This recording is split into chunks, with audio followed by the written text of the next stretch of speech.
Okay, this is take 2 of a video because the camera cut off, so the batteries finally died. And it's dark outside and I'm able to see the viewer in the window, but I kind of got into the talking and then I'm like, oh, there's no viewfinder. It's off. So, I made popcorn, had a smoothie. This is about the empathy paradox and borderline personality disorder. The video I saw about a week and a half ago, I think, by Dr. Daniel Fox. And this resonated with me because when I saw the video, I had just been in an incident on the subway system, the metro. And even tonight I had an incident online where I started feeling angry. And then yesterday I had a discussion with my psychologist talking about that particular situation. So I've learned. So I kind of am able to see that about me. He saw that about me. And yeah, so just gonna put the batteries back to charge. These are new batteries and they lasted a while. I haven't put anything on the charger.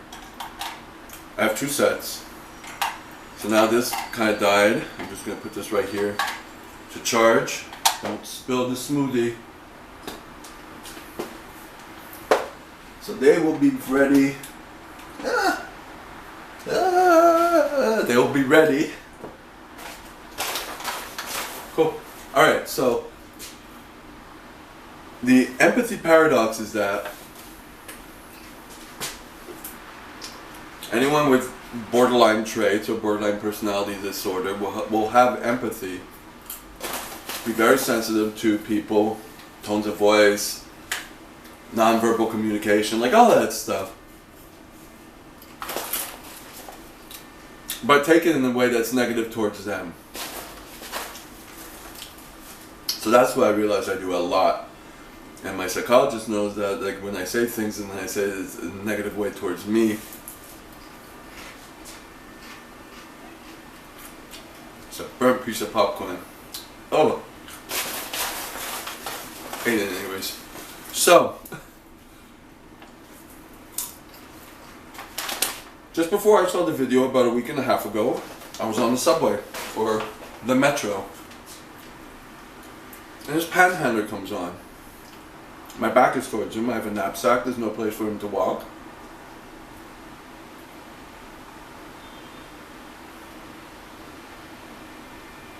And he says to me in French, "Excuse me," but in a tone that was very aggressive, violent, and almost belittling, like, "Get out of my way," you know?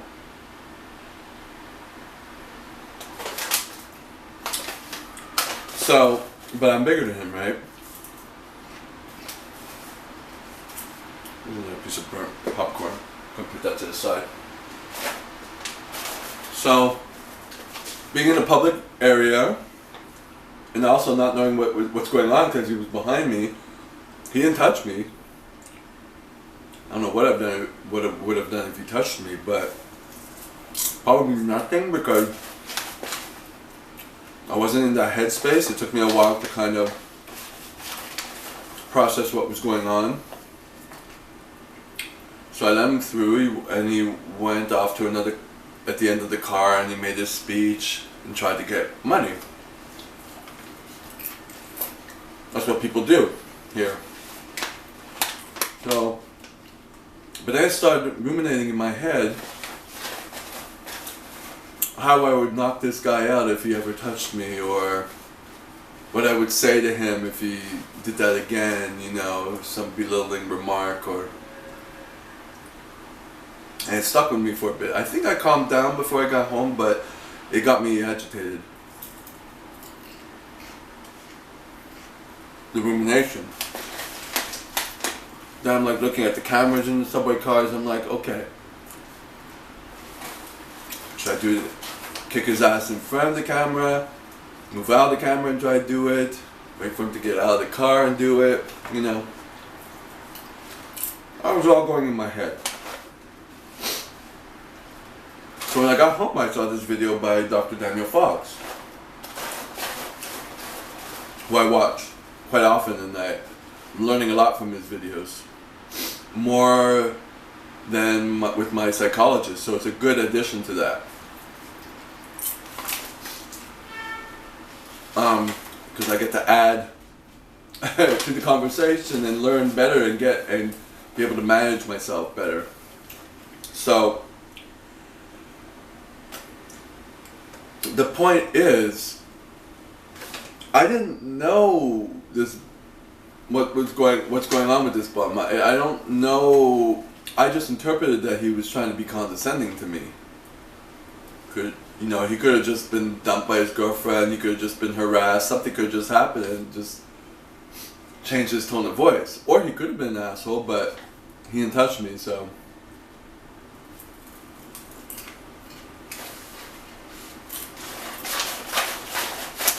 Could have been hungry and needed money for food. Or most probably money for drugs, but not always. So I went for the immediate assumption that he was trying to start something and try to belittle me. So that was an indication of like, okay, why is this even bothering me? He's not a threat. He's obviously got some issues if he's begging for money.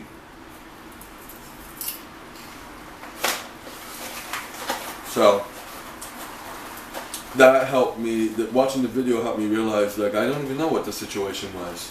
I just started to get angry for no reason, assuming something about a tone of a voice that some random person. And the same situation happened today. There's a gay sex app, Growler. And there's a lot of tourists here now, because I guess it's like some holiday. People from other parts of Canada and the US. We're the 12th of October. Is it the closing in on the American Thanksgiving or something like that? I'm not sure. So I get random messages on the Growler, that's normal. I don't get many mean messages, but usually, I'm assuming people who, they'll message because they want the attention, and then sometimes they'll just change, go cold and be rude if they don't like your answer or something like that. It doesn't say anything about me, it says about them, So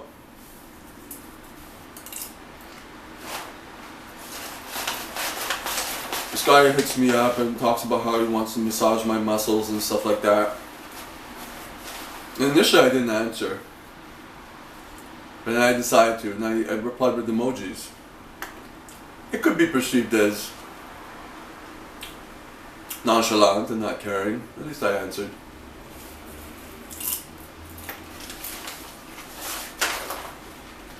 Then he answered something back.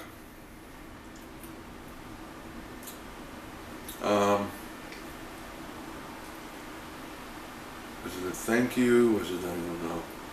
Let me see, it was a,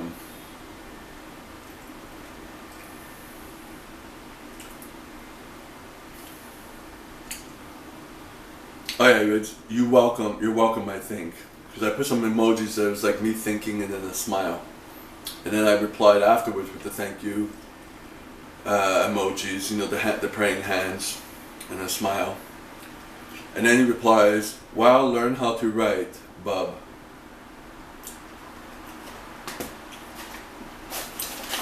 So then, in my head I'm like, you're a fat fuck who lives in your mother's basement and you think you can hit me up and expect an answer.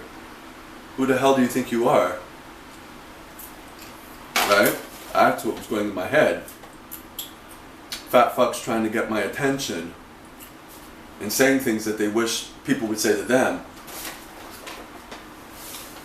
Wolf, I would love to massage and worship your muscles. That's what he wants people to say to him.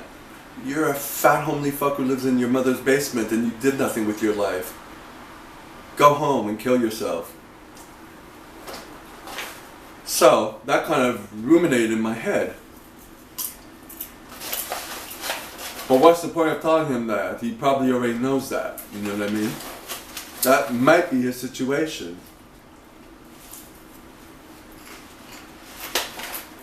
So I got an answer. And Bub is very redneck, right? So, after some thought and thinking about doing this video finally, I'm like, you can't really tell by the text. Is it an insult? Is it sarcasm? Is it a joke?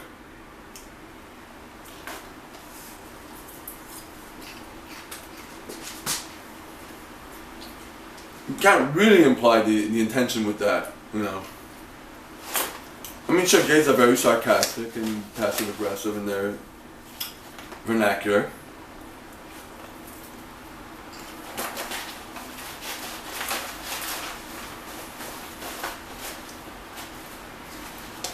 But it really doesn't matter in the long run. Telling him something that's kind of obvious and insulting him, it just means that, what is that? He didn't hit me, he didn't do anything really, you know?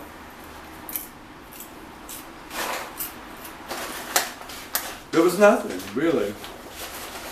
And I don't know what the true intention of this is. You know, could have been his way to just incite a conversation with me.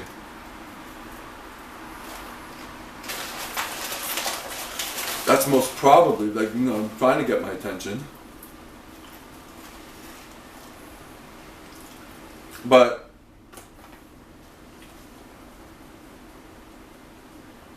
you know, it could be a projection. Maybe his English isn't good. He doesn't speak. Who knows? So the point is that that sentence, whatever it is, got me agitated. I ruminated and started to feel angry and stuff, and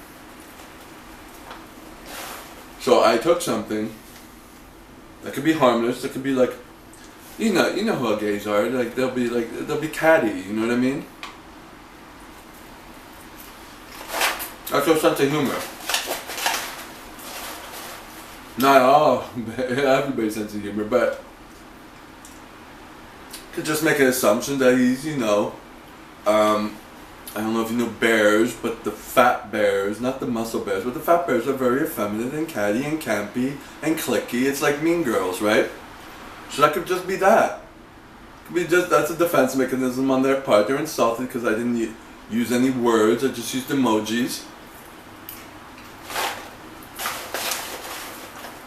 So then in defense, to show that they're hurt, but to not seem hurt, they become like Mean Girls. You know. Oh, learn how to write, Bob. Ah.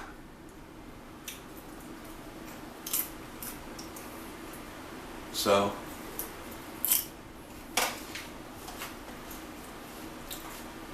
my point being is that I jumped immediately to something negative.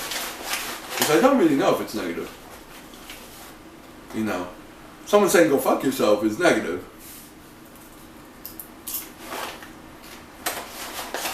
And even with that, someone telling me to go fuck myself on an app is similar to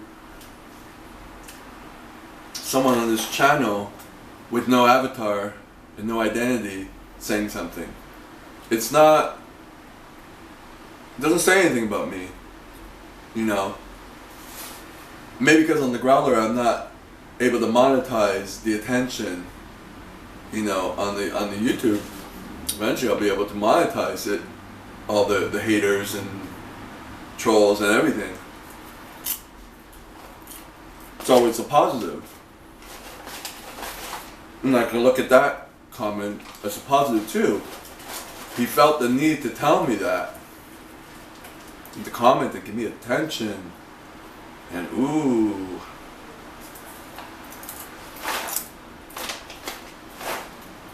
If only I can monetize that.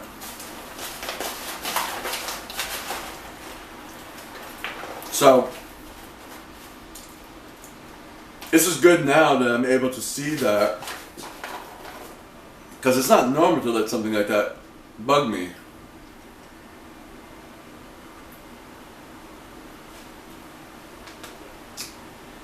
The fact of the matter is, he's high enough for me to give it.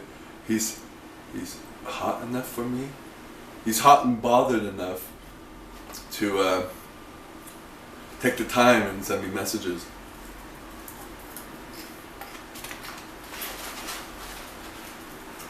So there's no reason I should be insulted by that.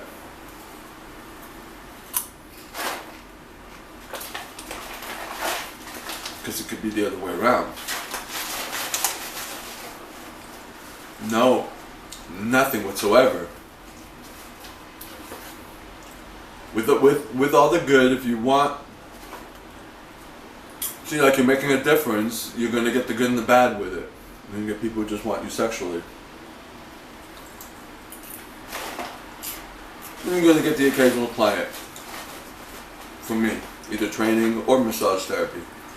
So, that is good. That is my way of dealing with things that I automatically perceive negative. I have to think it out and realize that I don't know what the situation is. I don't even know the person. And I'm not in danger. He's not gonna, what you gonna do?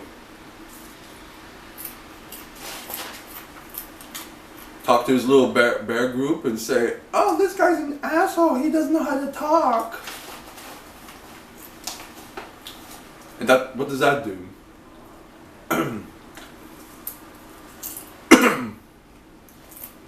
Worst case scenario. What does that do? Nothing. So,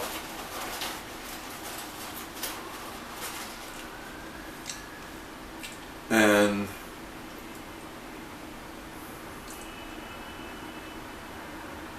yeah, I mean, he says intentions initially. They, he was attracted to me, wanted to fill me up, worship me. And I replied in emojis. And I didn't know what else to say to him. It's like, it's not reciprocated. So what do you say? Just being polite. Whereas a lot of times when someone says hi and I'm not attracted, especially on these sites, you just don't answer. But people will write in their profiles that not answering is rude and all that. It's not rude. You're projecting. You don't have to say hi to everybody, especially with this connotation. It's a sexual dating app. So you're trying to bid for someone's attention, and you want them to say hi back to you. Because you want the attention from someone that you find attractive. And then what you're going to do, you're going to attempt to go further. So, writing something altruistic on your profile, saying, oh, be respectful, say hi when I say hi back, or something like that, isn't anything altruistic in any sense of the word. It's just a manipulation. You got people that you want attention from to give you attention. Think I'm wrong there? Let me know.